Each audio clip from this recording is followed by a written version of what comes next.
Hello? Are we live? Hello? Did we do it? It'd be real cool. Oh, I think we did it. It looks like we're live. And we're live. All right, let me post the thing. Yeah, post the thing so that people can find us. It's a great idea. This is a super special treat for those of you who watching it in post. Only you get to see how stupid we sound before we start the show. Oh my god. Guys. What? Guys, the name is correct for once. What? YouTube updated itself. YouTube! Yay! Thank you, YouTube gods. You've heard my humble pleas. Thank you, you divine ones and zeros, for listening to our humble prayers. The algorithmic gods of Mount YouTube. Yep. Mount YouTube. Yes, of course. Well, hell yeah. Well, as we're just kind of like waiting for people to roll in here, as per usual. Hey guys, how you doing? Pretty good. Oh man, it's been a week. Yeah. It has in now? fact been a week. It Oh, has 7 days, approximately. Yep. 7 whole days. Indubitably.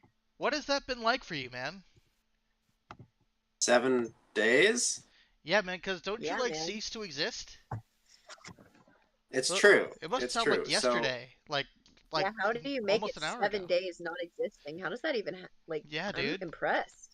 I mean, Yeah. that's true, actually. Because, like, time doesn't exist if you don't. I mean, you know, I don't exist, then I don't True. recognize time. So, I mean, for you guys, it's been 7 days. For me, it's been, you know, I mean, it's like I blinked, but, you know. Yeah, true. That's very true. Did we make sure to upload the newest episode into your memory bank? So you know what to Oh, talk yes. about, you know? Yep, Oh, yeah. Yep. Excellent. Good. So He only wakes up to do the podcast, and then he goes back to sleep. Then he wakes up, watches the episode, goes back to sleep. Then I know Tina has to put like some program in his brain so we can upload the video of like Yes. last week's episode into his head. of course. And also Indeed. all of the current events of the week so that I know what's going on and stuff, because, you know, that might be relevant to the podcast. You know, Correct. like... So what, Tina like is uploading a subscription to the New York Times into your head? Yes, let's hope it's the NY Times. Totally. Well, hey guys. It's been a week. It's been a hot minute, but we're glad to be back again. We're talking about RWBY Volume 8, Chapter 6, Midnight. And, you know, just for the obligatory warning, it's only available for first members. You know the drill. If you're not a first member and you care about spoilers, hey, guess what? Spoilers, because we're going to talk about it. Also, we have introductions to do in case any of you don't know who we are. Hi, I'm Brian. I'm the head of the audio department here at RWBY Productions, and also I voice Neptune in RWBY Aburged. And hey, Ian, who are you? What do you do? I'm just some insignificant screwball who helps manage the community Discord server. You know, if you are having a problem, I could usually take care of that for you. For a price. That price being a decent explanation, perhaps, of what's going on. But I'm also running the technical side down here. price. No, not a monetary one. I do not accept bribes, sorry. No. Full disclosure, no bribes. Aww. No bribes, officially. I wanna Do I go? I'm sorry. Yep, I you- like this podcast, and if I were to take bribes, my ass would be out the door so fast. Yeah, but what if I'm the one bribing you? Then Yeah. Tina would be putting her foot up my ass instead of, I don't know, Brian. That's not true. Tina's not the head producer anymore. Yeah, that's me. That's Oh, Katie. fuck. Katie's head bitch in charge. Then I guess Yeah, it'd be bitch. Cole. I'm in charge of Cole. Yeah. Oh, fuck! Taking bribes for the CEO. Oh, shit. Yeah. I I guess I need to go to the Hat police. switched around and you. Get WITSEC. Get a whole The new only life. one that could technically get you that I have no say over is Steven. So, who is the guy eternally on fire? Is that you, Forrest? I'm on fire. I mean, this is California, dude. Oh, Yeah. that's true. That's true. I mean, currently we're less on fire than we were previously, but That's yeah, still on fire. I'm me. We're less on fire and we're more diseased right now. Well, that's kind of everybody. Yes, this is true. This is true. But yeah. Everybody's diseased, but we're also if I'm a feeling person. we're I talk we're on about fire and diseased. yes, True. it's the double bill. Yeah.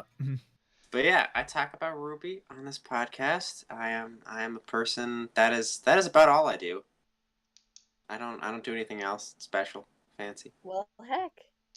But I know somebody that does. Segue. Who?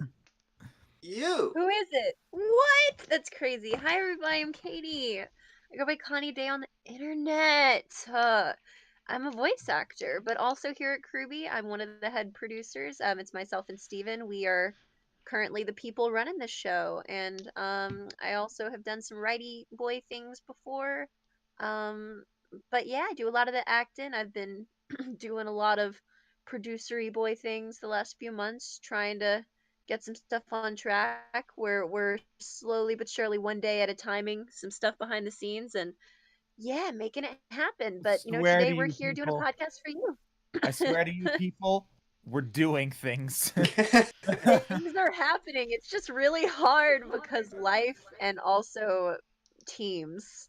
And also Yup. And pandemic. we have A lot of things have changed. And yeah, that's a lot has changed. Which Yeah. if you're in our Discord servers, and if you've ever seen our community Discord announcements or any of our community YouTube server announcements, we've announced whenever stuff would change. But yeah, we're here today, and we're still going strong, making stuff happen, bringing some content for you. Yep. And today, part of that content is talking about RWBY. RWBY. Yep. We are talking about, as I said before, RWBY Volume 8, Chapter 6, Midnight. Once again, if you haven't seen it, spoilers, because we're going to talk about it. All right, we're going to talk about it now. Hey, guys, this episode, it was a thing. It was a giant what the fuck moment. That was some backstory. Yep. We finally, after how many years has it been? We got some 8 Cinder years? backstory. Well, yeah, 8 years, because Cinder was in Volume 1. Yep. I mean, That's she was true. like, she didn't really become prominent until Volume 2. Like, she was basically like a shadowy figure. The back of the, what the fuck are the airships Roman called? Torchwick's Bullheads? place. Or something like Yeah. that. But you're right. Yeah. She did get teased at the very end of season 1 as Yeah. the big She bad. shows up, yeah, she shows up to, like, intimidate Torchwick with cardboard cutouts of Mercury and Emerald. God. That's Oh, man. actually pretty funny thing. Yeah. Mercury and Emerald weren't even there yet. It's like Yeah. they were if I just just put cardboard these two shadowy figures that are made of cardboard in the background, he'll think that I have more people in my posse than I do. Did they replace that for the Blu-ray? I can't remember if they replaced if they I don't had know. actual models for them. in the I Blu-ray, really but I don't remember know. in the broadcast version, it was definitely cardboard cutout. Oh my god. That was like I Tai believe Yang you. in that one I think volume 3 when RWBY went to go visit her mom on the hill. Oh, yeah. And, like he's like a cardboard cutout was Yeah, why. Tai Yang's also a cardboard cutout. Oh my Yeah, that was God. another. I know that one was fixed for the Blu-ray. But yeah, the broadcast version, good. he's also just a cardboard cutout. I hate it here. But you love us anyway. Yeah. So, yeah, this was a Cinder backstory episode. 8 years in the Alrighty. making. Farm Uh, girl. And hey, Cinderella. guess ba, what, ba, ba. guys? in case you weren't aware, Cinder's backstory is pretty much Cinderella's. What? That's With insane. one key difference. Cinder is Yeah. basically Cinderella if Cinderella murdered her family. Well, I mean, I posit if you've read, Go ahead, Forrest. let's just You say have the something more original intelligent to version of say. Cinderella involves a little bit more eye pecking out than the Disney version does. Except for the fact that Cinderella didn't send the birds to do that. This is true. This is true. Cinderella did not do any of the dirty work herself. She didn't do any of the murdering herself. Yes. I would say this is more like Cinderella. They didn't even really hint at a whole slipper thing, but this is kind of like if Cinderella never got the glass slipper. But I thought the glass slipper was in the first few seasons. Yeah, I mean she wears glass heels. Well, it's more like she never got her prince. Yeah. Or I she think may have that's- killed him, as the saying goes. Whoops. Accidentally Oops. killed Prince Charming. Yeah, and you know what? You're right. She did get her Prince Charming, and then she murdered him. You murdered him too. Yeah. Fuck. It's okay. So evil stepmom lady, right? Who picks her up from the farm because Yeah. apparently she's also a farm girl. We have like farm boy, and we have so farm she girl. lived on a farm. Seems like she was mistreated on that farm. Then she Yeah. got into a fight, and then she got, I guess, bought by Yeah, some like, mean lady. adopted, yeah. Yeah, and Seems so like a farm orphanage. They weren't clear. Yeah. yeah. Nor did we necessarily need the entire details on that. yeah, A That's little true, more we don't. definition on why she was able to be bought and sold, maybe. What she was doing there, perhaps Yeah. not. so Cinder essentially goes to work as what seems to be slave labor in a Yeah. high-end hotel in Mistral? It kind of has some really. No, Yeah. is it? Well, because Cinder has mentioned before that she hails from Mistral. Yeah. It's true. It looked very. All I was getting from the architecture was a lot of like Art Deco kind of stuff. Like it wasn't really. I couldn't tell where it was. Yeah. But, I mean, it also had a lot of anti-faunus stuff going on, Yeah. which also makes me think Mistral. That's true. There's a big no faunus sign right on the counter. Yeah. Also, Just because the slave owners are also racist. Like they didn't want to like put that point too firmly. Also, Yeah. doesn't Cinder look noticeably different in her features than anybody else? Oh, we've got some people saying it was an atlas. You can see the ring in the sky when they... There were like big skyscraper things, but I mean, I'm trying to go back and see. Because it was a nice hotel, but it wasn't like high tech. Like I don't think I saw any. Yeah, seeing a lot of techy people stuff. saying it was an atlas. Gamble saying Atlas. There- Interesting. There is in the background of the hotel, the wide shot of it they got with the skyscrapers. There is like a blue line of like energy in the background. Is that part Do of you like the think shield that system? When Maybe. Cinder confirmed she was from Mistral, do you think the farm orphanage Maybe the farm was Mistral? yeah. Maybe. Maybe. That We seems have like no a long way to context go for just to that. get free labor. Yeah. But Well, I'm especially seeing- when you got I'm seeing Mantle a right lot there, in the but- chat saying that it was a rich hotel in Atlas. Saying, according to Yeah. Gamble, Yeah, that's you what can we're see the saying. hotel in a Passover.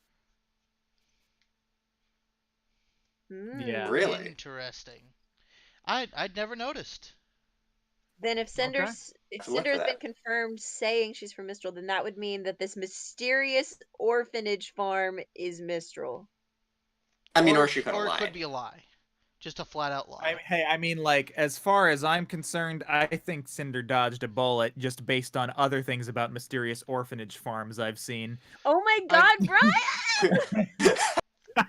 You can't just do that! Oh my god, that's. I That's hadn't thought dark. about that. Oh my God! You're not wrong though. Definitely, yeah. No, this is preferable. Oh my Yes, God! What Tiramisu, if you are Cinder right. is Emma? Cinder could have been Emma. Ah, God. so close. We found the canonical thing that ties these together. Oh my god, I need to know about this farm orphanage. What was up with that? I seem to be missing something. Where is this from? Promise Neverland. reference. Oh, fuck! I hadn't even got that I am so dumb. I'm No, so you're dumb. good. But now you get it. Now I get it, and I'm like, oh shit. That's dark. That's even darker than I Alright, thought it was. Let's assume Atlas then. Yeah, Let's let's. assume So Atlas until I, confirmed with- otherwise. I'm, Kinda I'm Blue Sky inclined Slippery to vibe. believe the chat. I think chat pretty much always knows better than I do. Then if it's Atlas, oh my gosh, what if we get a scene where Cinder destroys the hotel? Oh Probably. fuck! Ah, Oh, you fuck. know, There's the big it'd be Grim great. just sits on it. But all right, so yeah, so Cinder goes to work at this hotel, and the mean It's, lady has. I should Go ahead. point out. I think I was trying to read the name on this. It's like in some really spidery font, but it looks like the name of the hotel is the Glass Unicorn, Huh. and there's a bunch of like glass Grim sculptures Yes. Everywhere. There were glass Grim Mm. sculptures. just True. in case the whole glass theme wasn't coming across. Yeah. Yeah. So yeah, the mean lady has 2 bitch daughters. Yep. And Voiced mean- by Amelie from YouTube. Really? oh shit, really? What? Did not know that. Yeah. Fuck, next Nate Wants to Battle's gonna be in this. Fuck. He already has been, I'm pretty sure. Yeah, I think he did one of the Yeah. songs. I Yeah, know he Caleb was. I Hyles think did. I think he was in one of the songs in Volume 7. Yeah. Fuck, am I dumb? Jesus. No, you're not dumb. I'm just on Twitter too much. I guess. These are not things I think about. I pay too much attention to this shit. But yeah, so Evil stepsisters. yeah, Established. evil stepsisters. Yep, they're there, and they make Cinder literally eat off the floor, just so you know that they're evil. Yeah, they're just Yeah. not holding anything back. They're just diving into it. Like yeah, there's no redemption or any type of sympathy supposed to be shown to these people. Like, yeah, I you were mean, supposed to this hate is them. This yeah. is an anti-faunist establishment run by a woman who bought a slave from a farm orphanage. Like, Yep. yeah. No, yeah. you know, Like she didn't even adopt her to give her a better life. She was just like, no, like we're going full Mm. Cinderella. You a slave with a heckin' shot collar, like bitch. with a literal shock collar. Yeah. Okay, this it's is- somebody says it was Caleb Hyles that was in Volume 7. My bad. Yes, Caleb Hyles was. Yeah. Did Nate also do one? I think I was confusing that with Caleb. Oh no, then yeah. Mm. Caleb Hyles was definitely. Nate's Yeah. definitely next, though. Next Probs. season. Mm-hmm. Probs. Speaking of singers, Casey Williams Huh. fucking killing it in this episode. God damn. Mhm. huh? Fucking Like- legendary. This whole like yeah, like the whole sequence where we just kind of get this montage of Cinder just kind of doing her chores, being mistreated, and we get this song with Casey there, and that Jeff Williams and Casey just out here killing it like usual. Yep. It's the same. It's like Cinder's theme, but with Yeah. different words to it, right? Yeah. Mm-hmm. Yeah. Very so good. yeah, really, really good stuff. And then we see Mr. Huntsman. Yeah, there's a Fella with a huntsman very- that notices Cinder's plight. Yeah, and he's got a very familiar looking sword. He does. He does. Looks kind of similar to the glass swords that Cinder makes. Mm-hmm. Uh-huh. And Cinder momentarily rebels, essentially creating a scene in the hotel. And that's when Cinder gets a shock collar. Which that's great. That's what you do to humans. That's humane. Yep. But then again, That's what you do to humans. Well, I think that sounds like something a parent could do to their child, right? Right? That sounds Totally. totally reasonable to put a shock collar on your own kid. Or at least someone you are supposed For- to be I the think- guardian over. I think she had it before. I don't think it was put like because of that incident. Oh, maybe- I think the necklace was given to her. I think I'd seen scenes with her having it before. Oh, okay. Yeah. But She's even- wearing it in the montage too.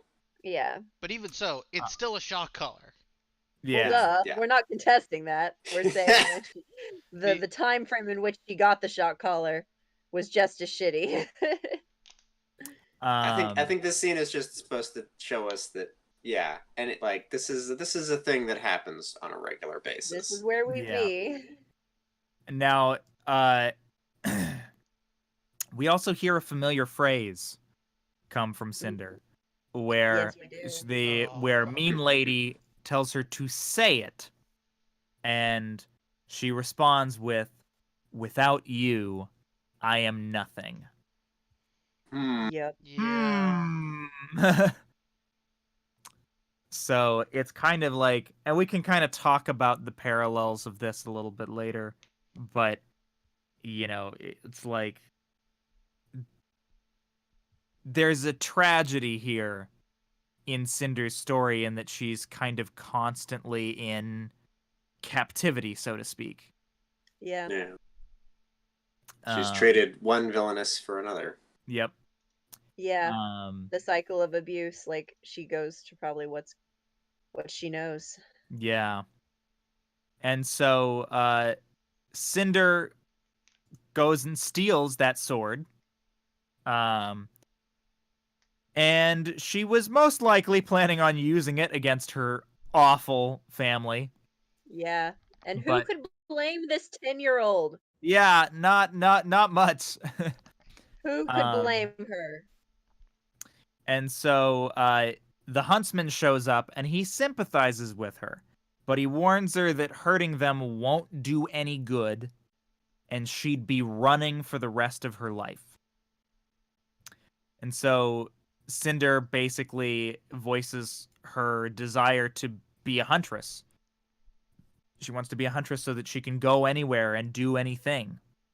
And so this huntsman decides to train her so that she can pass the Huntsman Academy exams when she's old In enough to 7 leave of her years. own accord 7 years Yeah. later. She's 10 at this point in time. And honestly, like that's him consistently coming to the hotel, like for I can only assume maybe 6 years, because like it was probably right before she was Yeah, about to like probably graduate. 4 or 5. I'd say 4 or like- 5 years because towards the end he consistency. says it'll only be a few more years and then you'll be free. Like, because I just wanted to comment on the fact that, wow, what a fucking dude. Like, he's Yeah. coming back consistently over the years to do this in secret, with them being none the wiser. Yep. Like, it's literally like they only catch on when the day he leaves her a sword. That's when they're like, "Mommy, mother, she has a fucking sword," and it's like, damn, Yeah. like this could have low key, like, because Mhm. if you go 4 years without being caught, that this man's back there fucking fighting and training with her, like, bro, Yeah. like you got a solid plan here. They are not catching on. Like, I just thought Yeah. that was a really interesting detail. Like, how was he getting back in that room? Like, Yeah. without them care. I mean, I guess those details don't super matter. What matters is, it was able to happen. But just props to the dude. Like, I mean, he's a fuck. professional huntsman, so I can assume that he has his ways. Perhaps a semblance. I did though have like an interesting context point that I wish they would have clarified on. If it is possible for her to be sold into someone's custody, Cinder, I mean, hmm would Yeah. it not? Would there have been anything stopping our huntsman friend from perhaps of taking that same route and freeing her, possibly? Well, chances are they would not have sold So Cinder, they and like their alive. And I was kind of getting a sort of a low-key vibe that if there was money exchanged, that wasn't necessarily legal. So technically, legally, that lady was Cinder's legal guardian, and so she couldn't be removed from that status until Cinder Yeah. was old enough to Yeah. like There was definitely some hinting that she needed to be of a certain age before she could get out. yeah. Yeah, It I does guess. bring up the question to my mind of, all right, so this huntsman, he's a bro, he's cool, you know, he's training her to fight and all. He's like, hey, you can get out of this, you know, awful slave shock collar thing you got going on if you just pass this test, which I'll train you for. But like, he seems like a moral kind of guy. Later on, he goes, you know, Hang from on, Forrest. Hang on, Forrest. I gotta point out there's an Annika in the chat. Hey, Annika. surprise. Dude, I would love Annika to be on the podcast. Shit, maybe that could be Hmm. arranged. Shit. Hmm. Annika, we love you. Annika's one of our amazing Hmm. writers and directors for the Abridged series. Everybody say that you love Annika. Yee. Because you do. Because you love her. Also, somebody in the chat says also around 4 to 5 years of training, Cinder discovered her semblance. Cinder knew her semblance before the training started. Yeah, that's how she did that smoke screen thing when the mud Yeah. stomping was happening. Which did those two girls get so much mud on their boots? Like, Right? where did They they had to find work Where did on they get all that mud? that mud in And they this got it nice all the way up hotel? the stairs.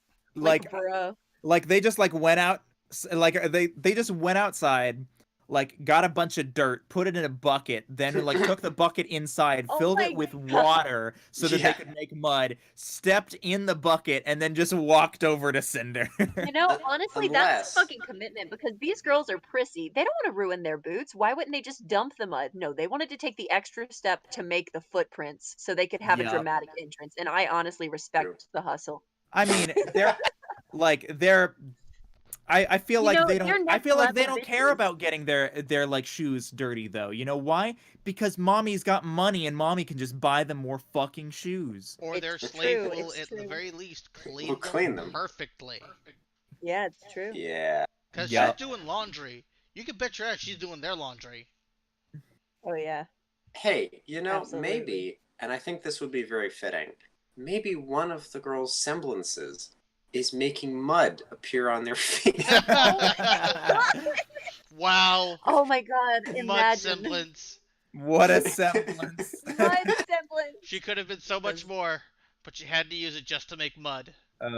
Just to Wow. make mud. Hey, if this was my hero, that would absolutely Maybe that's be the their reason they power. bullied Cinder so much because they were insecure about their semblances. Mhm. She's got this I cool mean- fire semblance, and they're like, I'll make mud. I make mud. Like, what the fuck? I got the shit into the stick here. Um Well, it doesn't really matter now because they're fucking dead.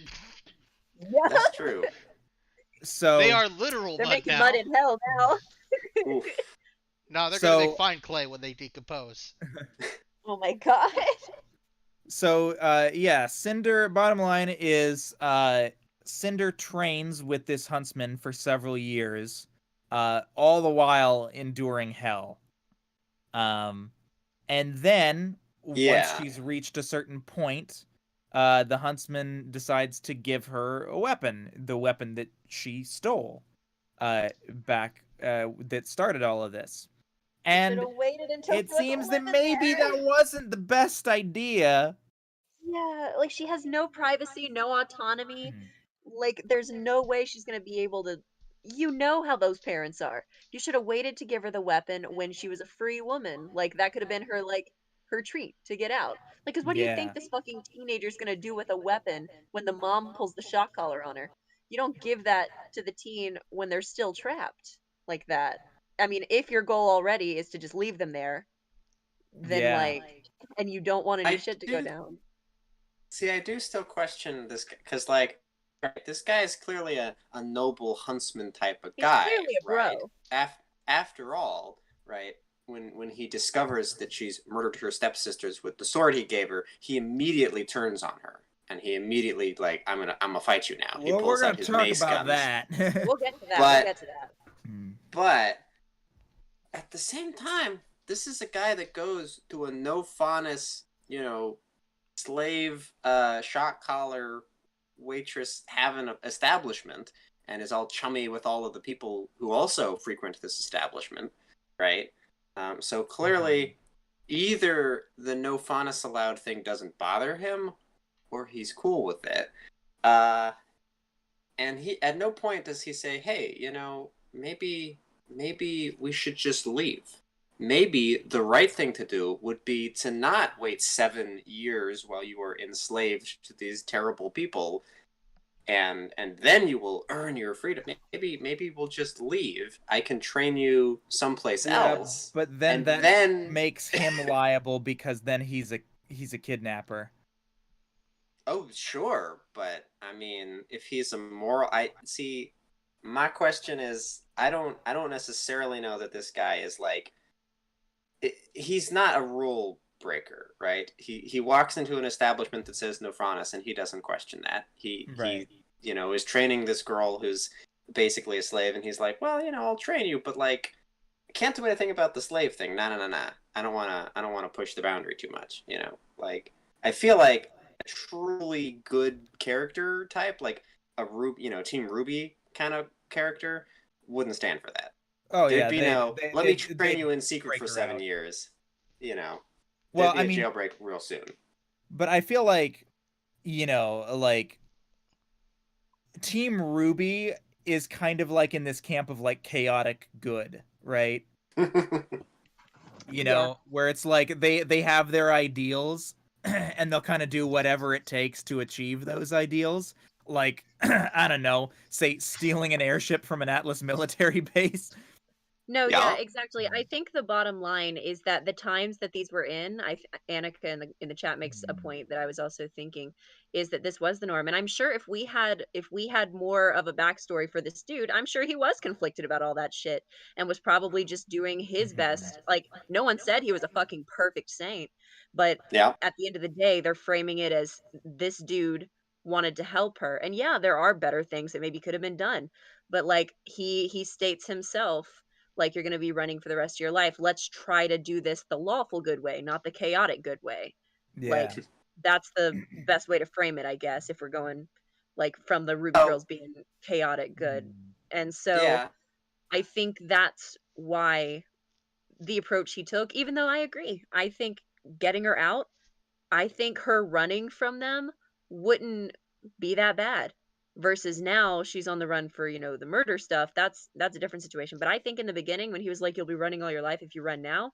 No, actually, That. I think she could. I think if she ran, I think she'd be probably maybe better. That could be a good thing. But if he didn't want to do that, I don't think he's a scum of the earth for, having his own shit he's having to deal with, and he's doing what he can. And I think that's No. a fine characterization to have. And again, he dies pretty soon. But yeah, bottom line, I think if we would have gotten more of his backstory, there's a lot that you mentioned that probably would have been explained. But I think he was a pretty good character. Mm-hmm. Yeah. He's a good morally, like he's not quite as cookie cutter as perhaps he could have been. Mm-hmm. Yeah. Like, And no person really is. And I kind of like that they didn't try to make him this big idealist. Like they kind of played with a little bit of realism in the situation of like, I'm gonna do the best in these circumstances that feel good for what I think should be done, and he committed to it. Yeah, I mean, I definitely think that the fact that he didn't just decide to take Cinder and run, um, very much speaks to that, like, he's, as we were saying, like, this sort of, like, lawful good type person where he's like, I'm not gonna break any rules on this, even if breaking rules might be the better, more morally sound option here. Yeah, like training her in secret, like at the end of the day, like if he would have gotten caught in there with her, Like, maybe some situations could have happened, but it's, the way that it's presented, I think he was doing what he felt in the framework of following the proper way to do shit, even when the proper way still is dealing with racist ass people that are torturing a child. Also, Yeah. like, you have to stop and think for a moment. Not that we were given any definitive reason behind this, but rather than running, we never saw Cinder try to run. The only Yeah, thing that we saw Cinder ever consider was killing them. yeah, yeah. So, what about this situation was leading Cinder to feel so trapped that she felt like running wouldn't work and that killing them was the only option? Mhm. Like, I wouldn't have minded to see maybe some more characterization of, like, if there was a moment, just a moment of hesitation where she tried to get out and, like, they found her or something, Yeah. like knowing a little more about the laws of this city, like, to really up the stakes of why she felt she had to be so compliant, aside from the Mhm. obvious, this is, where she sleeps at night. Like, if they would have explored that a little more, that could have been really good and made it a lot juicier. Yeah, agreed. I think what we're all agreed Um, upon is context, context, context. No, yeah. I definitely yeah. think one of my main complaints about the episode is that there's a lot of connector tissue that I think could have made it so much better. Like, because I think the overall, pretty fucking good. There's Yeah. just tiny pieces that could have connected things so well that I would have genuinely loved to see. Yeah, cuz like there was like I still think that at a basic level the episode works, but it Yeah. works based on this principle of a lot of assumptions Yeah. by Yeah. the Yeah. audience, right? Yeah. Like you kind of have to really read into like oh, like the decisions that the characters were making, like him like choosing to like stay within the law and train her rather than take her and run, right? In order to try to like make sense of some of the decisions that he makes later on, rather than just kind of having things be really clear.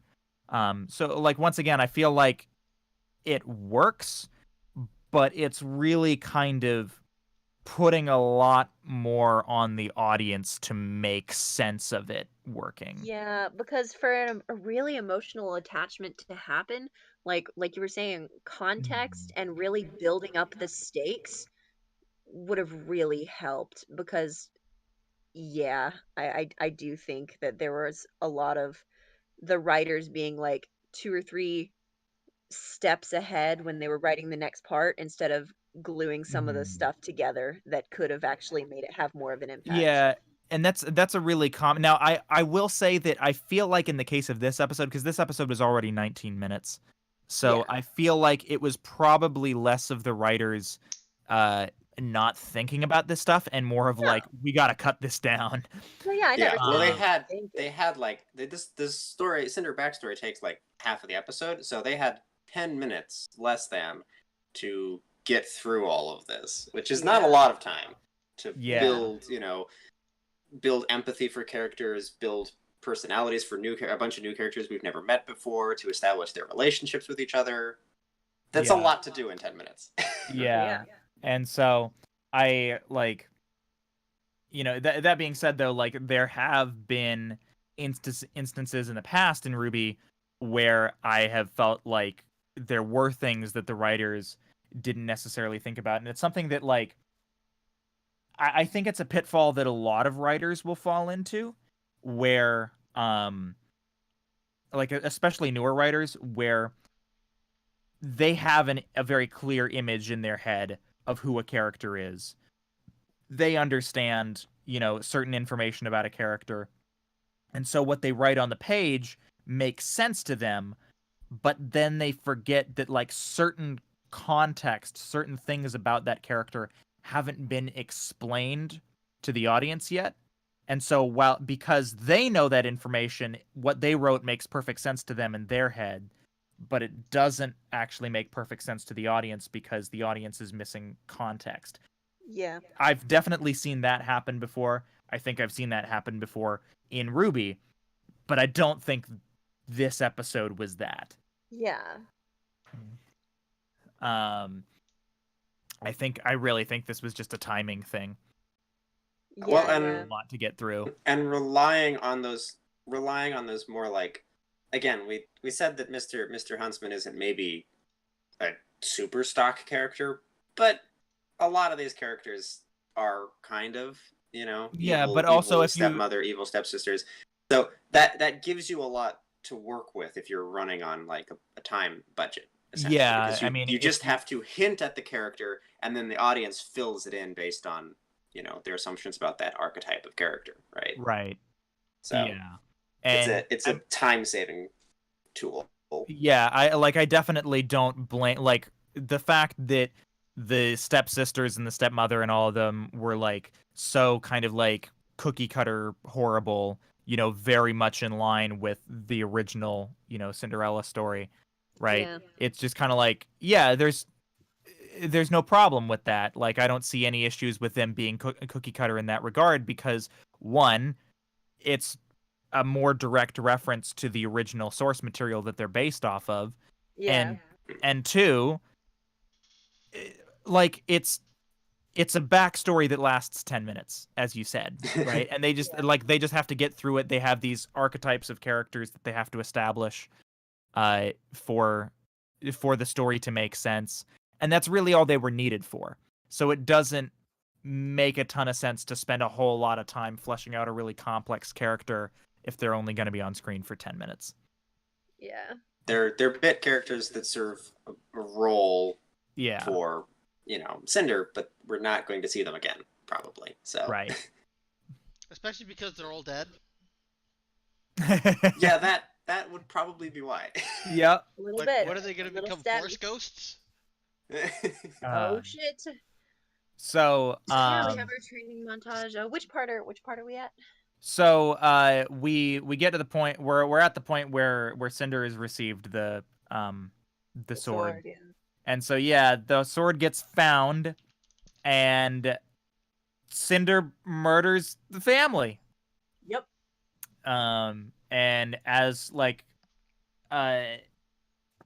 she's killing the stepmother, she says, "Without you, I am nothing, but because of you, I am everything." So, like, definitely definitely kind of like some symbolism, and like maybe Cinder is acknowledging that like because of her, she's kind of like turned into a monster. Mm. I mean, I we mean, all we all wanted to know how our international terrorist stepped up to the plate, and we know that she started small with huntress trading, and then stepped up to becoming a family annihilator. Baby steps. Baby steps. Yep. well, I think it's interesting that because they keep drawing parallels, and we'll get into this probably a little bit on like her relationship here to evil stepmom, her relationship to Cinder, right? She's literally quoting the same phrases. The one we know about present day Cinder is that she's hungry, right? Yeah. She's power hungry. She wants the maiden powers. She wants to command authority. Like this is kind of her, pretty token evil villain backstory. Like the last, prior to us having any backstory on her, she's basically been, the mustache twirling villain kind of type, right? I'm going to be evil because I'm power hungry, right? So trying to fit that narrative into this and trying to like, okay, why is she power hungry? I mean, maybe that's just her general thing, but why does she keep finding herself in this situation where she winds up beholden to an evil matriarch type character who clearly doesn't care about her, clearly mistreats her, right? Mm-hmm. We don't know exactly how she wound up at Salem's feet, but it's interesting that she says, because of you, I am everything, right? She was on a little farm, right? In a little corner of the world. No power, no importance, no relevance to anything. And sure, evil stepmother taking her in was more for evil stepmother than for her. It did mean that, well, she's now adjacent anyways to the high life of society. This is clearly a big fancy hotel in a big fancy city, you know. Despite the fact she's wearing a shot collar, she's moved up in the world. Mm-hmm. And it makes me wonder if that's part of her driving motivation. That she's seeking power, and in that sense she's seeking powerful people, and serving them to a point, because that's all she's ever known, but sort of with the intention of, eventually I'll get an upper hand, and get the upper hand on them, and I can take that power for myself, perhaps. Right. Which is not going to happen here. Yeah. Yeah. You don't think Cinder is going to be commanding sky whales anytime soon? I think that's a bit beyond her, and I think that everybody in the room knows that. Silly Willy serves no god. I don't know. She's got a goopy arm now. Maybe she can start using the goopy arm to, That's if if she, Salem Goopy arm is controls just the Grim by being another part fucking Grim. shot caller. and that's if she can keep herself out of trouble long enough that Salem doesn't eventually decide to dispose of her. Which we'll get to that. That's not going so well. Yeah. So, yeah, the bottom line is, so she kills the family, and then Mr. Huntsman shows up and he sees this, and Cinder says, "I don't have to run now." And he responds, "That's all you'll ever do." And then he takes up arms against Cinder. And and I feel like this kind of plays into, once again, those assumptions, right? In that, like, he's kind of in this, like, lawful good kind of alignment where he's like, like he's seen a crime take place, so now he just has to do his job, I guess. Yeah, but when we were talking about it the other night, like, I had mentioned, I think that could have been a lot better if he would have at least tried to approach her with a detaining attitude, and then Yeah. maybe mentioned, like, I'm just gonna take you to the police, don't worry, like, it's gonna be fine, you're a minor. And if she would have been like, the police, and then got, like, on edge and not trusted him, because I feel like there there was some trust that had been built up that they could have played with, and that there was some definite willingness for him to, try to do what's best for her within the law, but, with a little bit of chaos, the secret training. Like, there was enough empathy and desire to help establish there that I would have liked to see at least an attempt. Yeah, Like, agreed. I would have liked to see, like, him at least try to do that. It definitely came off as strange, as like, you're just gonna straight up attack her now, which is, once again, like, why I'm saying, like, or what you were saying earlier about the connecting tissue, right? yeah, Because there are scenarios in which I can believe that decision, but yeah. all of those scenarios are assumed. Yeah. Yeah, and this one, because, she is so young, and, like, there is that trust that they were building and foreshadowing. Like, Mm-hmm. it just, Evaporated. yeah, it felt, it didn't feel right. I think it Yeah. would have made much more sense for him to maybe, oh my God, it could have been so symbolic. Could the first time they met, he dropped his weapons.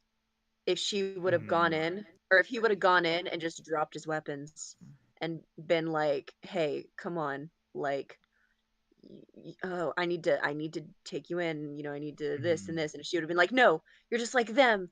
And then, like, if maybe they would have fought, and then, the stabby thing happened, but just an attempt there. Yeah. Well, I think a lot of this relies on our assumption that, like, I if know he he is dropped this, his weapons later, but it would have been really cool if, like, he maybe in did the that beginning or first. something. Yeah. Mm-hmm. Yeah. Like, Well, I instead of think a straight lot to of this weapons. a lot of this relies on our assumption that he's this sort of lawful good character, and that he felt that her murdering the evil stepsisters and stepmother was a betrayal, of his trust kind Yeah, of or thing. at Like least it I seems gave you that betrayal of. weapon. Well, I mean, Yeah. not only a betrayal of the trust, but a betrayal of the law, right? Well, sure, Yeah. but it's like, I gave you that weapon to defend yourself, not to just straight up murder people, kind of thing, Yeah. right? And I think that's probably what they were going for. I don't know that that landed. So, like, Because it then it relies too really much would on have assumption. helped because it would have been awesome to have like his backstory too. Because I see a comment about like, well, after seeing commit a murder, talking isn't an option, I and think it's it like, is. I yeah, think I it Yeah, think it's still I definitely very much an is. yeah, option. I think it's an option because I think as a huntsman, he knows how many situations, who knows how many people he's had to kill, like how many people he's had to fight, and he's seen the situation she's in. Understandably, she's murdering in self-defense. Annika literally just said, "We don't know if she murdered in self-defense." Like exactly. Like if he would have just tried to de-escalate there and been like, "Hey, come on. Like I know what's been happening here," and use that deductive reasoning I'm and that gonna I'm gonna empathy and go that ahead. relationship.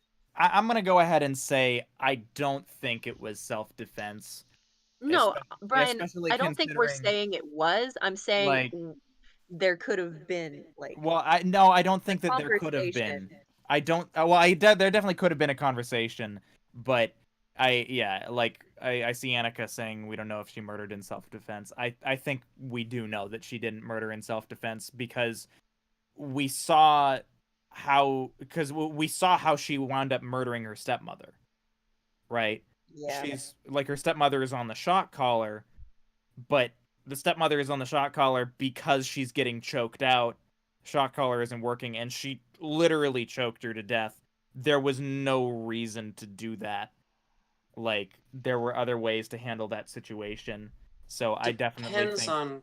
I think it depends on what you're saying the self defense is from. There wasn't any self defense needed from physical harm, right. Well, but in so terms of the what I think psychological happened. harm that these characters had done to her, I think Well, there very I'm much not was. arguing that these characters are horrible and that Cinder needs to be out of that situation. But the the issue, I guess, is I mean, I'm talking about self-defense in terms of just the kind of physical harm where there, and how our huntsman probably would have perceived this, right? Um, because Yeah. I because think if like, he could have just honestly, talked like, to if I'm being real, like, I totally understand why Cinder made that decision.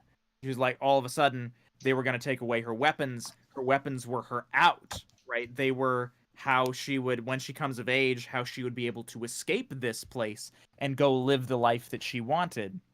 They were threatening that. So she felt backed into a corner and basically came to the decision of, this is all I can do, right? This is, Yeah. if I'm going to maintain this future that I want, I have to do this. Of course, that's not true because, as the huntsman said, by doing that, that was basically the end of the future that she wanted. Yeah. Yep. Um, but I Yeah, we're understand getting, how I guess, Cinder off came track in to that decision. some of the streams there. Yeah, How about we come back from the weeds, ladies and gentlemen? What's yeah. next? So, yeah, basically they go into this fight. And uh yeah, so this was, I know that Katie, you and I talked about this last Mhm. night. Yeah. This part of the episode was, there was a choice made that I was kind of violently against. And it's, maybe it's something that people don't care about, but it's something that certainly caused a really strong knee-jerk reaction for me, which was the music choice in this fight. Mhm. It's very, very rare that it's very, very rare that I disagree with the musical direction in this show, because usually the music direction I think is great.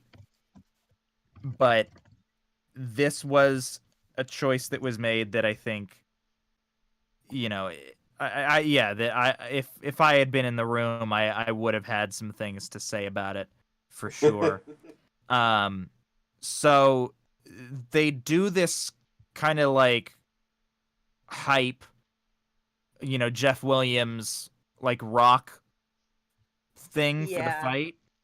Bombastic Yeah. sort of Yeah, RWBY and fight, typical, yeah, it was very like, Yeah.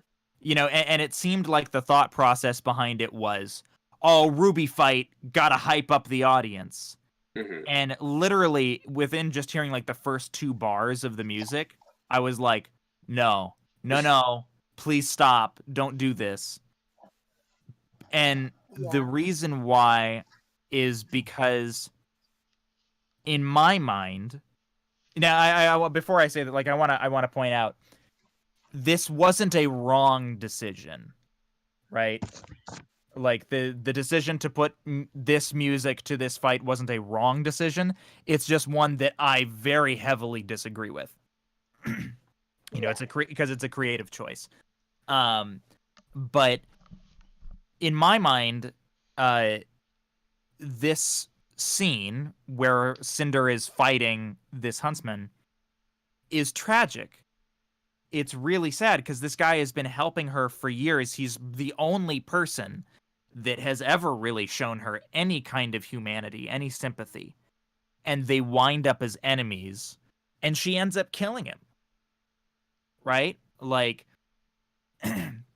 it's horribly tragic. This is not a hype.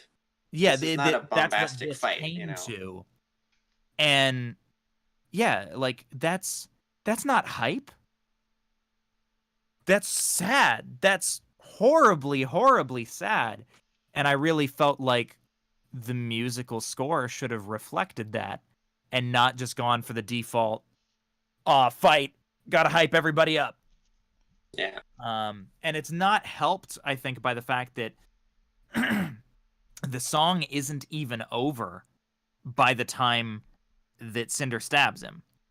Like, I get that they were like syncing it to the lyrics, because the lyrics say something about like dying or something like that as she stabs him, but it just it took away, I think, so much of the impact that fight could have had.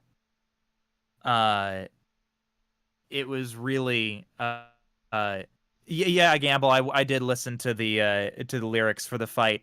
I don't care about the lyrics, to be perfectly honest, because you can have whatever lyrics you want if the music itself, the musical composition, doesn't match the tone of the scene or what at least I believe the tone of the scene should have been, then that's a problem. It doesn't matter what the lyrics are. So yeah, I felt like this really should have been a sad, somber scene, and the music should have reflected that, and it didn't. It just kind of went for the default hype, and I was really disappointed by that. Mm-hmm. Despite the fact that that as a standalone composition, the work that Jeff and Casey did was also great. Like, I don't want to I don't want to like shit on the actual composition. I think it's a cool song, just not for that scene. Like, you can think the music is great and also think that a different song could have been used. Yeah. Those are both two thoughts that can exist together. Yeah. It's what emotion do you want to convey, right? Music is all about conveying an emotion. Yeah. And Yeah. the emotion of Ryan, this we were scene. when we were talking about it the other day, you mentioned the Avatar: The Last Airbender Azula fight as being the final ultimate Agni Kai. reference for how, the final Agni Kai being a perfect example of how to turn a badass fight into a somber moment, and the music score reflecting that heavily. No lyrics needed. It's the sound. Yeah. It's the ambiance. It's for those who maybe don't remember the way things were handled sonically in the final Agni Kai between Zuko and Azula in Avatar: The Last Airbender,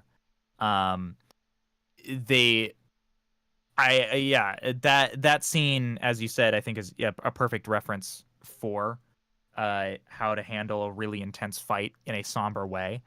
Yeah. They chose, now granted, I don't think that this approach would have worked 100% for this scene in Not a RWBY. one-to-one Yeah, not comparison. on a one-to-one level, but the way that they handled the final Agni Kai was you've got, I mean, on the one hand, it's going to be a super intense, spectacular fight because for like literal seasons they've been building up to Zuko versus Azula, like this final battle between them, and you've got Sozin's comet overhead, which is magnifying the power of all the firebenders in a way that they won't see for another 100 years. And Zuko and Azula are already really powerful firebenders in their own right. So, like to have that power magnified by Sozin's comet, it's like these two people are ridiculously powerful right now. Uh, and so when they get to the final Agni Kai, it is spectacular. They're doing all kinds of crazy firebending, and it's a really amazing scene from beginning to end visually.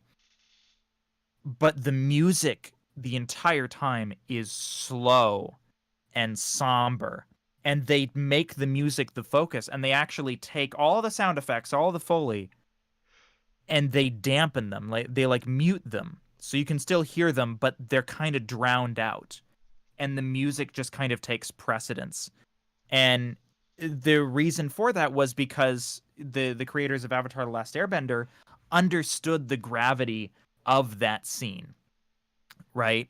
They understood that, yes, this is an amazing spectacle of a fight, but that's not the point. The point of this fight is the tragedy of this. You've got a brother and a sister who are on two different sides of a war, fighting to the death because of this war. It doesn't really get more tragic than that, right? So, and that's what they really tried to convey, I think, and really, really wonderfully succeeded in the final Agni Kai. And of course, that scene, I mean, that scene goes through its ups and downs emotionally, but the scene pretty much stays tragic from beginning to end. Right up until, I mean, right up until the very end where Azula is flailing and crying and screaming. So, like I said, I don't think that the approach for the final Agni Kai would have been 100% applicable to this scene. But yeah, just a different choice of music. Something probably rather than a Jeff Williams song, probably something orchestral that Alex Abraham could have Yeah. put together. Or kind of a reprise of the original Cinder song they played in the beginning, where Or maybe they that, like yeah, that would have put been the Yeah. instrumental. fantastic, actually. Yeah, like an Yeah. instrumental fighty but still slow, like, some tweaks to it, but I think reprise is the word, where they Yeah. slightly alter it and it's more instrumental maybe. Mm-hmm. There's I few think so. things in the world more evocative of sadness than tinkly piano music with nothing else in the background. It's true. It's Yeah. true. Yeah, so I don't want to I don't want to beat this to death because, like I said, at the end of the day, it's a creative choice, um, uh, and and it's for granted this is Cinder backstory. Mhm. This is important, but again, this is like yeah, a few minutes that really is not that relevant to the rest of the show, right? This is not like one of our RWBY girls versus one of the big baddies, like epic showdown of the century kind of fight. This is like, okay, we needed this backstory, but like, let's get to the meat and potato, Yeah, sorry, somebody says that it wasn't Jeff Williams. Huh. That is Hmm. okay. Good night. What? Was that in the credits? I don't remember that in I'm the looking credits. now. I have no idea. It sounded very Jeff Williams, but It sounded very Jeff Williams. I mean, and it sounded like Casey. Yeah, it could be. It could be true though. So I think they put like Casey's band. Okay, good night. I haven't heard of that. Oh. Hmm. Interesting. So then who did, let's see, Awake, written and performed by OK Goodnight. So Awake was the song that that played during the fight scene. Yeah, I believe so. By Okay. Casey Williams' band, OK Goodnight. Okay. Gotcha. So still Casey Williams involved, but Still instead of Casey Williams, just because I was like, that was definitely Casey Williams singing. yeah, but just Yeah. not Jeff Williams. Gotcha. Yeah. Well, that's Well, that that's mystery solved. yeah. I mean, like I said, it's just a Stylistic choice. it's a stylistic choice. As somebody who does audio post and has done a hell of a lot of music editing, it definitely wouldn't have been my choice, but like I said, was that a doesn't choice. necessarily mean that it's a wrong choice. Yeah. So, what's next? What's next? Well, speaking of sad, he dies. Yeah, he He dies. stabs him. He's Oof. all like, he drops his weapons. He's like, maybe he could have said something. Maybe he could have been like, hey, let's not. Because he doesn't really say anything. He just kind of drops his weapons, goes to pat her on the head, and she stabs him to death. And then he has like a very sad, like, smile as he dies. It's all very tragic. Yeah. But So Cinder doesn't seem to care. yeah. She throws off her collar and looks up at the moon and sheds a single tear. Yep. And then wakes up inside a whale. Yep. Cinder wakes up in Killy Willy. And Willy. Yeah. So And Emerald's there. Yep, Emerald's there, and Cinder is upset that they're back. And Emerald is like, "You were hurt. I was just trying to help." And Mercury's like, "Emerald, don't even bother, man." Like, he's like, "She doesn't care about you." And like they kind of like start to bicker a little bit. Like Cinder snaps back, and Mercury's like, "Yeah, about that. I don't take orders from you anymore.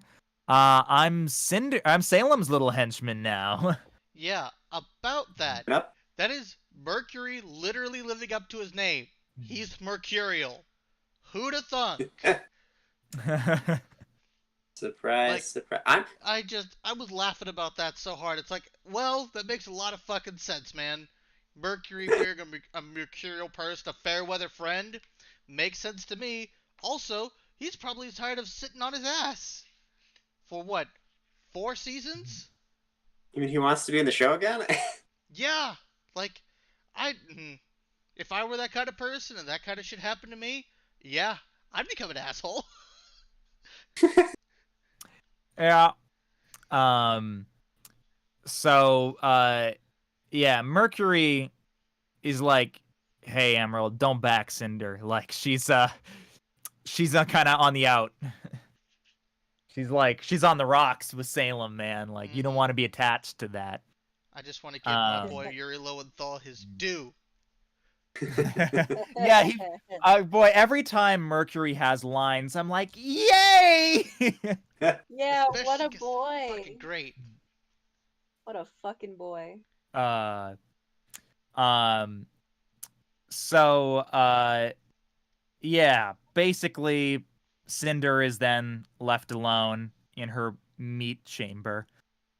Oh god, I hate that. Her meat cell. Yeah. Meat cell? I don't like Instead that. of a meat cute, it's a meat cell? I hate it here. I'm surprised that they went back to. Remember, we were speculating last episode, last podcast that they would not return to Killy Willy immediately. Well, I guess we were wrong. I know, right? Yeah. They went right back. I mean, I guess it makes sense. Emerald would have been like, "You were hurt. I gotta bring you back to the place where we can make you not hurt." To bring you back to the inside of this whale. Yeah, where because remedies are, a thing that it's known I for. guess. Question mark? Yeah. Is there a hospital in this whale, you think? There's like some A hospital whale in the surgeon whale! or something? Oh Oh my There's like some Grim god. doing triage. Yeah. It's one of Oh those my tentacle god. ones that has a needle for a hand. Oh god. That cannot be sanitary. Also, Annika, that's exactly how I feel. So, so following this, right? We come over to Ozpin and Oscar, Oh For and meat boy. cell. yeah, in his meat cell, It's meat sale. and Ozpin really wants to give Oscar a break because Oscar has been in charge through all of Hazel's beatings, and so he's the one who's been basically feeling all the pain and shit.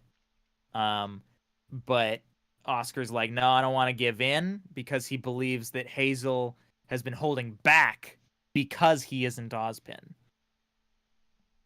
Um, I mean, it is his body after all. yeah, There's some logic to that. yeah. Although you could probably just, switch out mind-wise and don't say anything. Just just be like, "Oh, yep, I'm definitely still Oscar." Definitely, I yep. mean, the way that they talk is just slightly different for the And just reindeer, don't which talk. they all are. Just don't talk. While you get beat up. I mean, shit. Well, I guess that's true. It's pretty easy. If they wanted to switch mind spots and not give it away, he could just silently take the beatings. But then Ozpin could take over the pain. uh, I don't know. I don't know. Maybe But- Oscar would scream more like a little girl than Ozpin. I don't know. Oh my god! The screams are different. I mean, I'd imagine they'd be different. If you were an Probably, eternal I guess. man who'd lived like how many different lifetimes, it might be conceivable that you would scream differently than a less than 15-year-old kid whose mind you are slowly subsuming. Oh my god. The So, wambulance. The wambulance? I hate it Uh, here. so, Oscar also doesn't want to leave quite yet. He doesn't like because Ozpin's talking about escaping, and Oscar's like, no. Salem has been like taking us down because she manages to like sabotage us from the inside. Well, now we're on the inside, so maybe we can sabotage her. And Ozpin's like, good idea, Oscar. Let's fuck over my former wife. Well, I'd like to point out one problem with this plan. Salem's been able to take down their organizations from the inside because their organizations are made of silly humans who are susceptible to things like fear and bribery and So hatred. is Salem's Court. That's true. She's got a few humans on the payroll, but a lot of her army is made up of Grimm. Yeah. I don't know if you ever tried arguing with a Grimm, but No. But in terms of trying to fuck some stuff up, he has a chance at least Ren converting tried. a It few. didn't go well. He was told no. Yeah. true. Like, if anyone could say words that would maybe get some of Team Salem to dip, I don't know, it could maybe be Ozpin. Yeah, I mean, like in just a moment, we're gonna talk about the fact that it seemed like he was kind of maybe getting through to Hazel a little bit. A little bit. Like, nothing full stop yet, but if there was any possibility of some switcheroos, or at the very least, some holding back, Hazel and Yeah. Emerald. So Ozpin switches with Oscar when Hazel walks in, and Ozpin pleads with Hazel regarding his joining Salem, saying he understands how Hazel feels about him, but how is Salem the answer? Fair of course, point. Hazel's reasoning is that Salem is a force of nature that can't be fought, so there's no point in fighting against her. Whereas Ozpin knows this battle has no victory, yet continues to send children to their deaths. And so, I mean, that's kind of like siding with global warming. I mean, a little bit. Yeah, but then Ozpin makes the point. But then, yeah, Ozpin says Salem can in fact be fought, and that she's not a force of nature, at least as long as she doesn't bring all the relics together. Yeah, so like Ozpin may have some more juicy, yummy lore that that could be of use. Like maybe the answer is to trap Salem, or the answer is there's a way to get her powers yeeted, or like, maybe there's some options that don't necessarily equal defeating her, but fighting and winning can have more than one definition. Yeah. And Yeah. maybe Ozpin knows some more juicy lore that he might give away if circumstances allow. Yeah. I mean, I feel like that would have been kind of pertinent for him to bring up previously, you know, I when mean, Team I RWBY was like. agree, but if we've learned anything, he keeps not, and at this point there could be more, and I would totally True. believe it because they waited that long to tell us about all the relics shit. I mean, Also, I will point out, like, so Annika says, what a weak argument to defend why he joined his sister's killer's side. She's a force of nature. You know, here's my thing about that. Hazel is a person who is struck with grief over the death of his sister, and he needs somebody to blame, an easy person to blame. yeah. So I agree that it's a weak argument, but I think that that's kind of the point.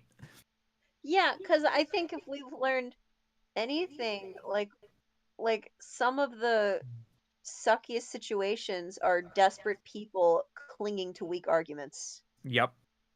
And it's Yep. realistic, as much as it sucks to admit, it's realistic. Yep. Annika's exactly right here. Grief equals dumb juice. Yeah! Oh my god, Annika! Go off! Well phrased. Annika! I need you here.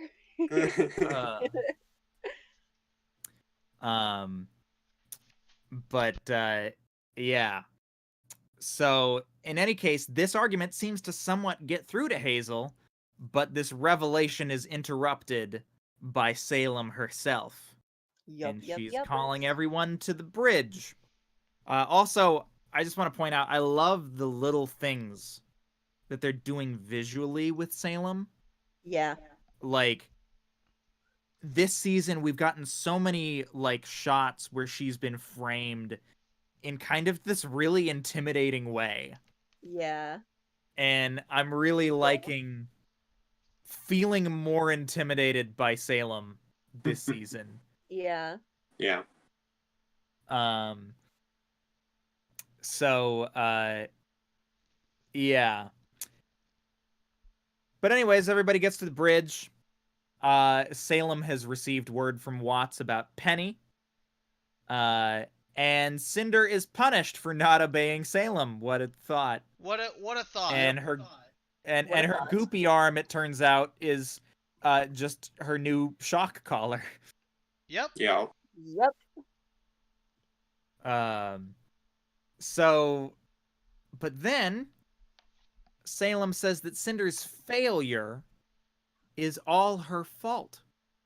That she's been holding Cinder back. And this is somewhat uncharacteristic of Salem, admitting fault. It's quite sus, really. Yes, quite sus. Quite sus. Fucking sus out the wazoo. She's fucking up to something, and I think it's got to do with Mercury. She's, fuck. I feel like she's planning something, and it's not good for Cinder. Mhm. No. And Emerald actually seems to kind of take notice of this. Like, you Yeah. can see kind of like the hesitation in Emerald's eyes, where she's like, why? This isn't like you, Miss Salem. Evil Grim Lady is being nice. After failing. Huh. That doesn't seem right. So, at this point, I kind of wanted to take a minute to sort of talk about Cinder's journey, because I definitely feel like this is, I mean, what this mission is gotta be some kind of trap for Cinder. Yeah, because just to reiterate what the mission is, it's specifically for the Hound and for Cinder to go separately to find the body. of Penny, because Salem was specifically like, whether my hound finds it first or you do, either way, you will be getting the maiden powers. Well, I would like to point out that it's actually a little more complicated than that Okay, okay. because I think the Hound is getting a head start on on going and finding Penny, and because Cinder has been tasked first with going to retrieve Watts Right. and You're right. then going to get Penny. Yes. To be fair, the smart thing to do. I'm sorry, Annika in the chat says, Mommy Salami is really terrifying this season. She knows just what to say. It's so sexy. I mean, scary. That has been the vibe they've been going for this Annika, season. your preferences are showing. Oh my god. Yeah, I forgot. I mean, forgot about the To be watch fair, though, part. who Yeah, you're doesn't right. want Salem to step on you? Oh, True. that was just me. No, you're Cinder, right. Cinder wants Salem to step on her. Yeah, then that Not does in that change way, things a though. little bit. Very different way. So, yeah. So this, I kind of wanted to talk about Cinder's journey, here, because Yeah. I like, because I was like thinking as we were getting Cinder's backstory in this episode, there was a part of me that was wondering like, what are they trying to do here? Are they trying to set Cinder up for redemption? And after watching the whole episode, my conclusion is no, they're not setting Cinder up for redemption. I think that they're setting up Cinder to be a story of tragedy. Yeah. I think that Cinder is going to die as miserable as she lived.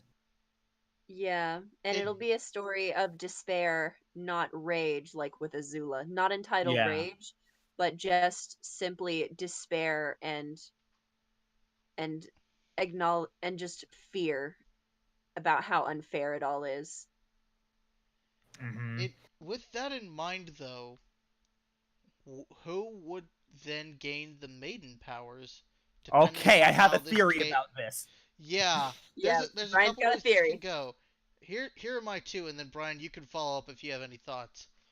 Okay. One, Salem will then use a goopy arm and just take them from Cinder. It's like, well, you got all the maiden powers, now they're mine, bitch. Okay. See ya. Or Cinder gives them to Emerald, who I presume will probably be the last person on her mind, or perhaps RWBY. Depends Okay, upon what happens. all right, here's my theory. Here's Okay. my theory. Okay. Maybe it's a crack theory, but this is my thought. All right?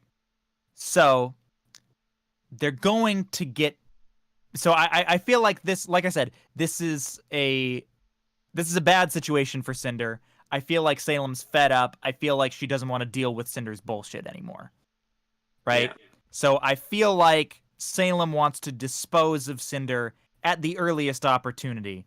But the problem is that Cinder has the Fall Maiden powers, so she's not that easily disposable. So she needs an easy way to dispose of the Maiden powers.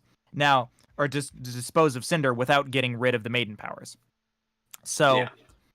now, initially, Cinder was going to try to drain Penny of the Winter Maiden powers. Well, my thought is they're going to get Penny, the Winter Maiden, who they know has been hacked, and Watts has at least some control over her. A hacked robot storing maiden powers is pretty ideal. So my You think thought they're going to try and do the reverse? do the reverse and have the maiden powers be taken from Cinder and put into Penny, a hacked robot that will obey a distinct problem that Cinder has that Salem does not like. And that Penny does Yeah. not have, And that Penny as does far not. as we know. Yeah. There's a problem with that though, in that the powers can either be transferred by a goopy arm, which I don't think Penny could use, or by the person that the lady that the person who previously held them is thinking about. I mean, I don't So know that's about not a that because it's guarantee. not just a goopy arm. You remember back in Volume 3, in order to take the Fall Maiden powers, Cinder put on a glove. That had a beetle, a Yeah. green beetle that Yeah, like I came think out of it. it's silly to assume that Salem doesn't have multiple extraction ways. Yeah. I guess that's true. But we just haven't seen those expressed. It might not be out of the question, but we have not necessarily seen that expressed. Well, who's to say that that Smarty Marty doesn't have similar ability stealing powers? We don't know. That's Hmm. true. Yeah, We there You have no know. again, idea. multiple extraction possibilities here on Team Salem. Yeah, the question Yeah. is My that well, no, that doesn't work. Never mind me. But still, it does raise the question on how necessary they'd pull that off. And I hope that, well, if she's gonna pull it off, she's obviously got something prepared. That would be that'd be very bad for Yeah, everybody. I totally believe that Salem has a way to extract powers that she could introduce to us. Like, I totally believe it. I believe it. I just Question is, I will think think it that's go a their way? I just think that if they do manage to get full control over Penny, that's a pretty ideal Maiden's power storage platform for Salem. You could just have her sit there in the middle of Killy Willy and just do nothing mm-hmm. until she was needed Yeah, again. Just sit Mhm. there, or heck, have her just be absorbed somewhere into the Killy Willy's flesh, so that nobody could find her. yeah. I don't The know, because the only way that they would really go that direction is if Salem was willing to commit something like that. But I think the girls would be able to get her out of it before it would get that gruesome. Perhaps. Like, Now, yeah, like Bailey based on the way I've seen the show go. James Bailey says, I don't think Grimm can get the maiden power since it's tied to their soul, and Grimm have no soul, so I don't think the Hound will be able to get them. See, I see where your line of thinking is going, but remember, Yep. it can Yep. talk. Yeah, my theory comes back into play I about think how that I think. Mm, I think the I think Hound. that this Grimm has a soul. Yeah, I think this Hound was the one successful experiment of Salem's, from whether it's a human or just aura, like a human fully being taken over, or aura being taken, some kind of, or soul transfer thing. Like, this Grimm is a living being that was transformed to be the way that it is through very special means that took time to establish. And one running theory I have is that Cinder is on the path to become the Hound, or become something similar to what the Hound is and represents, like kind of a losing the ability to defy and just kind of maybe being able to talk here and there, like, because that Hound isn't out here chatting like a storm up or anything. no, Like, it speaks when it can spoken do to. enough to, yeah, exactly. And because of Cinder's transformation over time with the Grim parts, I think it's perfectly logical to assume that maybe Cinder's on that path and doesn't even know. And there was one shot in the episode that for me looked really cool and felt like it could kind of hint towards it, is when Cinder is bowing in front of Salem's throne. The Hound, or Salem, has two spots beside her throne. One has the Hound sitting in it, the other is blank. And Cinder is posed in front of the Hound, with the other blank one being like left, like blank in view of the camera. And it made me think, like, oh my god, like, what if this could also be some symbolism to Cinder's going to become a Hound and be the other on the other side of Salem, like. That's I don't know. interesting because yeah, you're right. The Hound is literally quote unquote at her right hand, Yeah. which is the place of when the king sits down, right? The Yeah. most important person at the dinner table beside the king sits at the right side of it. So Yeah. And so thus, like, potentially you could have a Grim with maiden powers. that sounds terrifying. Yeah. I am, for the time being, I'm going to stand on my Penny Maiden Power storage hill. I love it. I love both of our theories, and honestly, if either were true, I'd be equally satisfied. I think that's pretty cool. Yeah. I think it's not going to work out for her. Yeah. I Either think way, either both of those should could be way, the she's plan. totally off. Cinder is But I royally think- screwed. Well, I don't know. This is the point. I mean, we just saw Cinder's backstory. We just saw her, used and abused and neglected by, this person in charge of her, quote unquote. And what does she do? She murders her and all her friends. Like, we're getting to that little point murder as a treat. in the Salem story where that betrayal is gonna. They've definitely set this up, right, with their parallels of the goopy arm being kind of like the shock collar and the sort of reiterating that phrase, I am nothing without you. The Cinder betrayal is right around the corner. Yep. I have a... She's going to defect, if not next episode, then pretty darn soon. I mean, I don't know if... I mean, because we were talking about this the other day, Katie, and that we're kind of the opinion that Cinder is going to be killed by Salem, and that's what's going to cause Emerald to defect. Yeah. I mean, that's possible too, Certainly I guess. a But possibility. Like, It could be because now, that's though. the only reason that Emerald is still there is... Yep. Well, and Neo. Yeah.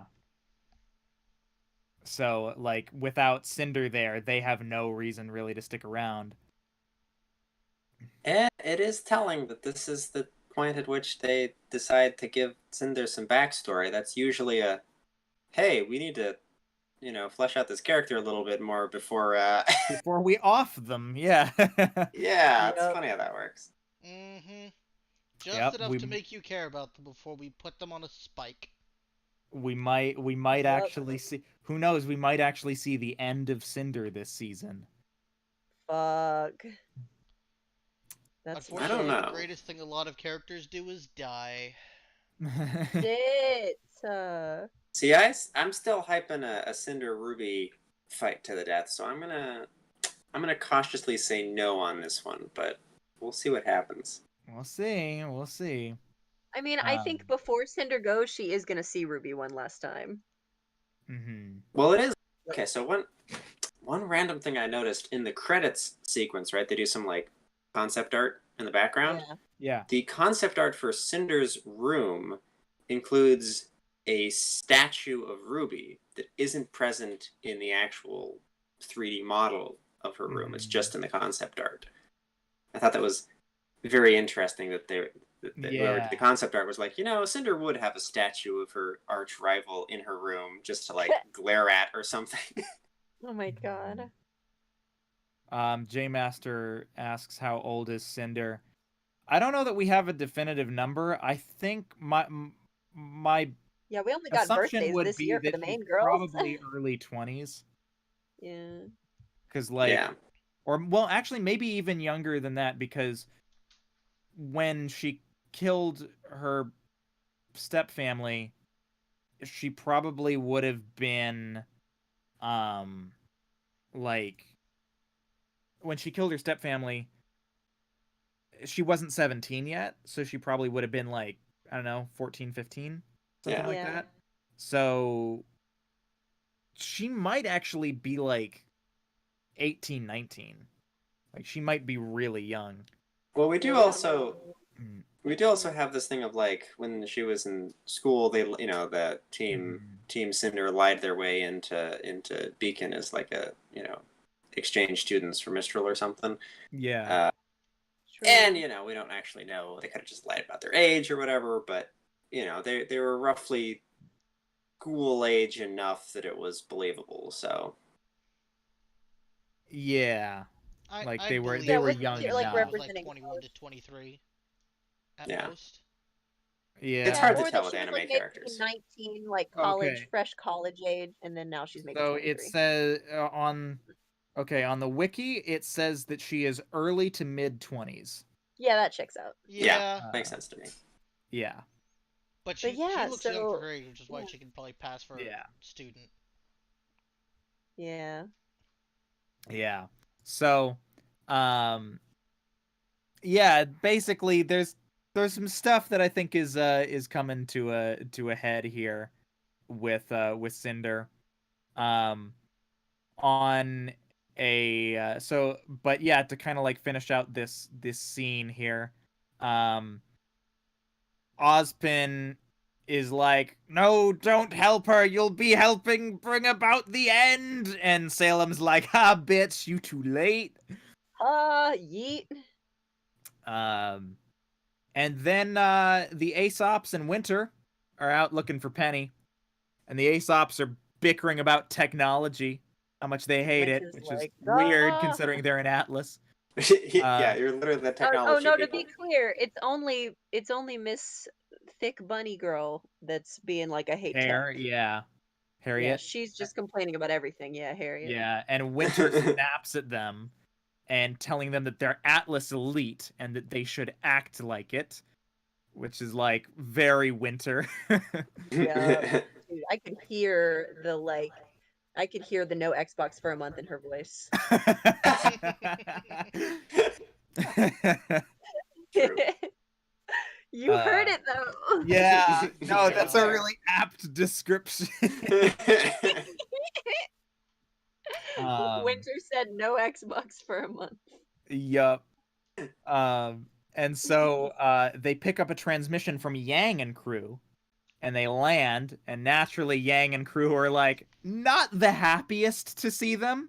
It had to be you guys. Of all of the Atlas people to pick up this radio message, it had to It be was these fucking guys. you. And you're gonna have enough to complain about in a Bro. hot second. Just give it some time. I mean, Bro, Sean, can I just have another moment here though to Yeah. talk about how much of a fucking Chad Jean is. Okay. because when they fucking pull up, our boy Jean is so mature. He's become such a boy. He's just like straight to business. He's like, "Did you hear our message? Like we got to do this. We got to let go." Like, he's not even humoring the petty shit. He's like, "Okay, excellent. You're here. Let's adult right Mhm. now." Like my boy Jean, best boy of the season. He is the play of the year. he's Anyway, doing good. he He deserves praise. Yeah. That does. development, his He's like, maturity. hey guys, do you see this river of grim? This is a river of grim. Do you want to? Don't smell it. It's terrible. Like, Do you want to talk about Do this I and not need be a to- bitch right now? Okay, Yeah. say do what I you want need to about tell me. you how I'm gonna do important my this is? fucking job. Like, I love Jean this season. Like, Yeah. best character this season. I'll fucking put one down. And Fuck. and it's Good definitely development. like telling too that like uh he comes out and he's like, "All right, down to business." And Harriet's like, "Where's Penny?" And John's like, Yep. Are you serious?" Are you fucking real right now? It's River such a great of contrast. Mm-hmm. Yeah, Yeah. And so all the brownie points. Brownie points for days. uh Richard Acosta says, "Why do you think Salem wasn't angry at Cinder?" I think she was, and I think she's going to murder her. Anyways. Yes. Oh, Yeah. definitely. That was. Those This words were is just when. This is like when your parent is like, they stop yelling and they go really quiet. Yeah. They start using the quiet voice. It doesn't mean they're not angry. It means that Yeah. they're angry in ways you can't even imagine. Means Also, they're I would even like more mad. Yeah, so then Atlas comes under attack by a large mass of Grim, just shoots up into the sky. So the River of Grim can fly now. Yep, basically. sure can. Yes, it can. Yeah, it's like And- great. Like just like Penny's semblance, we're gonna break the laws of physics again. And it takes out Atlas's hard light shield. Also, seeing some people saying, "I can't get over the fact that there was only one ship protecting Atlas." I don't think there was. I think there were multiple ships protecting Atlas at different points, and that was the one ship that was there in that corner at that time. There was another shot where you see like another 3 or 4 ships in the background. They just weren't in that area at the time. Yeah. It was just like so that it's was the there. only one at that angle at that time. Also, none of the ships, I think, were expecting a Grim River to shoot up from the ground like a geyser and A attack. Grim at them. Geyser. Yeah. That is a little bit out of the ordinary, you know. It's not every day you see some grim geysers. Yeah, it's fair that they didn't have a specific strat for that. It's like if we just compress ourselves into a small ball and then just push upwards, we'll spring forward and launch ourselves onto Atlas proper. Yeah, that sounds like that'll work. That sounds like physics. That's a pro gamer strat. Hey, it's you know, I believe that more than the mass deletion incident of, you know, like there's some, you know, water has water tension, grim. It's got some, you know, there's some molecular cohesion going on there. It's mostly solid. Mars Rover says, "Why do they keep the generator for the shield on the outside?" They don't. The Grim broke through the shield. They Yeah, dug they into have the to earth. send and ones with Yeah. digging. Yeah, they I think broke through the it shield, is- and then they had the creatures like burrow in and like take down the stuff from the inside. never pretty they never pro-gamer. expected digging grim. That was their one mistake. Yep. Well, I mean, yeah, who would have thought that they would have had to contend with digging Grim in a floating In In city? a flying city. Yeah. You know, that's fair. I think it is on the earlier comment. Now that I'm watching that section, on the earlier comment about there only being the one ship, I do think that they could have put more ships in the sky. Like we have a couple of like big wide shots of the city, and there really is only the one airship, like the one battleship, like floating out there. They could have just had a much higher density of battleships, and like yes, that could be the one that was over there and could have seen that section and shot first. But you know, the sky should be thick with airships. I feel like. Yeah, I think the point of that shot was just simply to show that the airships can't do jack because the creatures just burrow into the like ground. I think there's a later when Killy Willy makes his move finally. There is a shot with some more airships like way off in the distance, but I think it's like when we started this season. I think the end of season 6, I would also like when they first arrive. Mhm. Like the ships are literally just floating over the city. We have this really cool shot of like, oh, that's Atlas, and I think. I don't know if they just didn't. I don't know why they had the ships so far off. I feel like it doesn't make a whole lot of sense. So yeah, basically then Salem is like, it's time, and then Killy Willy comes in, lands on Atlas, and releases a bunch of Grim out its mouth. Yep. Turns out it was a troop deployer. Yeah. Who would have thought? Yep. And that's where the episode ends. Shit's fucked. Shit's fucked. So we have one more episode before the hiatus. Correct. You don't think they're going to do that big cliffhanger thing that they always do? They fucking will. Don't kid yourself, man. They'll give us the fucking cliffhanger of a century. And they'll make us wait 2 months for it. Who wants to take a bet that the cliffhanger is going to be, it looks like some character is going to die? Bet. Done. Easiest Don't even money need to I bet ever on that. made. It's gonna fucking happen, dude. It's gonna happen. I do like how they showed a variety of Grim coming out of Killy Willy's goop depository. They had this like, we got elephants, we got the pterodactyl dragons, there was a manticore, there was the real spindly. Have we seen the real spindly guys somewhere? I don't know. Like the skeletal, really long, thin arms. I feel like we've seen them before. The centipede ones. We saw those in the big motorbike fight. Yeah. Yeah, but we've seen those earlier. We've seen those like I think starting in volume 7, like in the mines. Yeah. But there's a real spindly skeletal Is it an apathy? I don't know if it's an apathy or not. I don't think it is. Maybe it is. I'm not. I got to go back and see if I can find this grim again. But I didn't see it spilling out any apathy, but it's very briefly. It's hidden behind the bear pretty quickly, but there's a real spindly fella. Annika says my bets are on Pietro is going to kill himself using the rest of his aura to save Penny. I agree. I don't think that's going to be next episode. Yeah. Oh no. Like, she just got hacked. We have to actually like spend some time with hacked Penny before she gets fixed. Yeah. That's true. Like that might She's be a gonna next have to- season thing, maybe.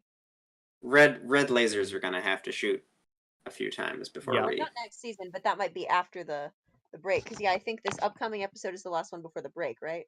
Yeah, But it'll still be Mhm. this season that's Yeah. continued. I Correct. think that's likely. Yeah.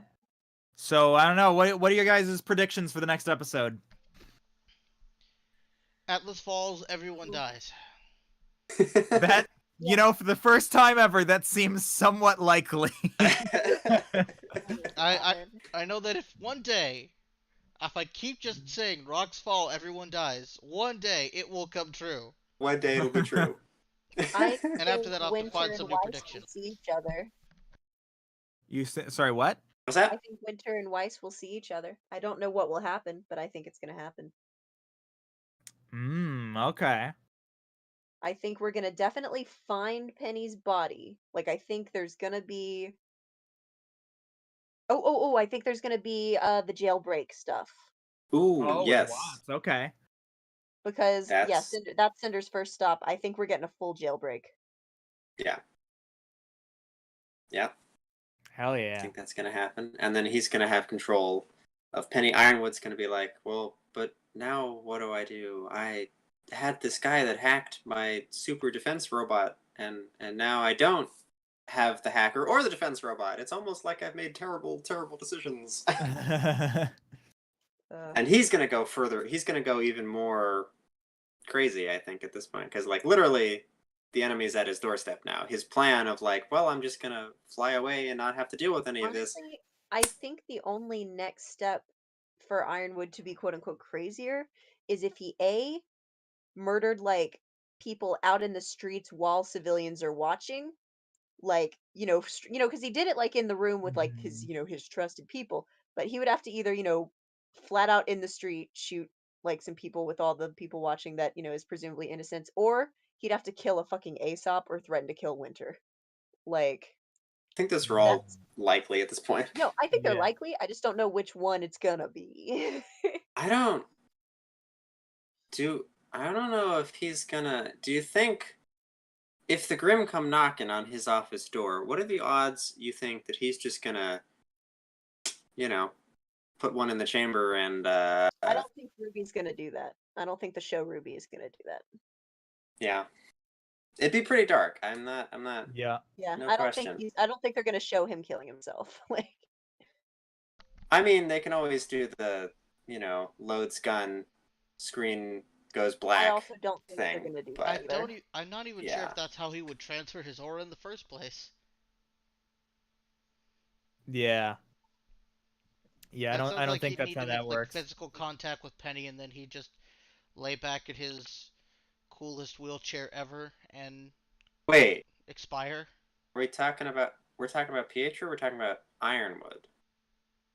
Or you're talking about Ironwood. I'm talking about Ironwood? Ironwood. Ironwood? Yeah. I don't see him killing himself. No, totally not. Yeah, I He think seems like the guy who'd die on a hill. I think Ironwood's gonna stick to his flawed resolve to the end. If anything, the song "Hero" is such a testament to his unwavering iron will. I doubt he would go so far as to kill himself. Also, Think I mean, he'll go he's down got in a blaze of metal in his glory? head, so it'd be pretty hard to shoot himself in the head. Ooh, yeah. I wonder if poison would even kill him anymore. It probably would. Become more machine than man. Oh my god, but yeah, well, I doubt he would kill himself. He'd probably just go out Blaze of Glory style. I think Yeah. as far as okay, if there is a character that would be threatened with death in the next episode. I'm trying to think of who that might be. I would say, whew. Yeah, I guess Ren maybe makes the most sense. I mean, if somebody's gotta die, it's either Ren or Nora. Probably Ren. Yeah, but Nora's passed out, so I don't think it'll be Nora. Could be Ren, yeah. Yeah, I guess we'll see. But we'll yeah, that's see. the extent of my theories for next episode. Yeah. Well, that I think brings us to a close here with the podcast. So thank you guys so much for tuning in. We will of course be back same time next week for one more episode before the hiatus. Yep, and of course we're going to be having our RWBY watch party this weekend where we watch this episode and the last weekend we watched the other episode, episode 5. Yep. Yep. So yeah, thank you guys so much for tuning in. You can, I guess, where people, if you are interested in us at all, you can find me on Twitter at Hubbard Audio. I'm also in the RWBY Discord server at Hubbard Audio as well. Ian, where can they find you? You can find me on the RWBY Discord server under the name of Ventress. And that's also if you need to report that something's going horribly wrong. I will be more than happy to hear what you have to. Hell yeah, Forrest, where can they find you? They can find me right here next week on this. Well, yes, for the last episode before the break. Hell yeah, Katie, where can they find you? Hi guys, you can find me at Connie Day Official. That's KANIDAY Official on Twitter, where I'm always posting. I seriously never stop. Help me. You can also find us, of course, at RWBYABRG on Twitter, where we sometimes post little updates about our streams or about this, or just little funny memes. I may or may not have gotten one of our editors to make a PogChamp meme that's currently on the Twitter that you should totally go look at. And you can also Katie? find us on. No. Don't worry about it. Don't worry about it. Hey, but Brian, you're my little PogChamp. No. Come here. I guess you are. Oh my god. You can also find us, of course, at RWBY Productions on Patreon, and of course, right here on YouTube. Hell yeah. Masterfully Oh, done. wait a minute. What? Did I miss something? We have a Discord server? Yes, we also have a public Discord server and a private Patreon Discord server where we do the RWBY watch parties. And that's all the places. Ba-da-ba-ba-da-ba. Yup. So if you want to go watch RWBY with us, join our Patreon. It's a lot of fun. Woo!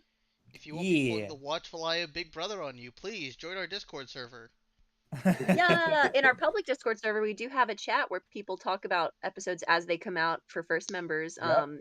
In the RWBY Volume 8 spoiler chat, I believe, and that can be pretty fun because people Yep. post some very interesting art in there too. They do, and people also give us beautiful things like naming our good Grim Boys. Our good boys, Killy Willy is back, baby. Yeah. We got a full shot of Killy Willy this episode. Killy Willy got some nice Screen like time. yeah, good screen time for Killy Willy. Yeah. Bro, Killy Willy is he's the real goat. The real goat? All right. Have I Thank been you living guys so under a much. rock? Good. Yeah. Thank you guys so much for watching. We'll see you all next week. Bye. Bye. Bye.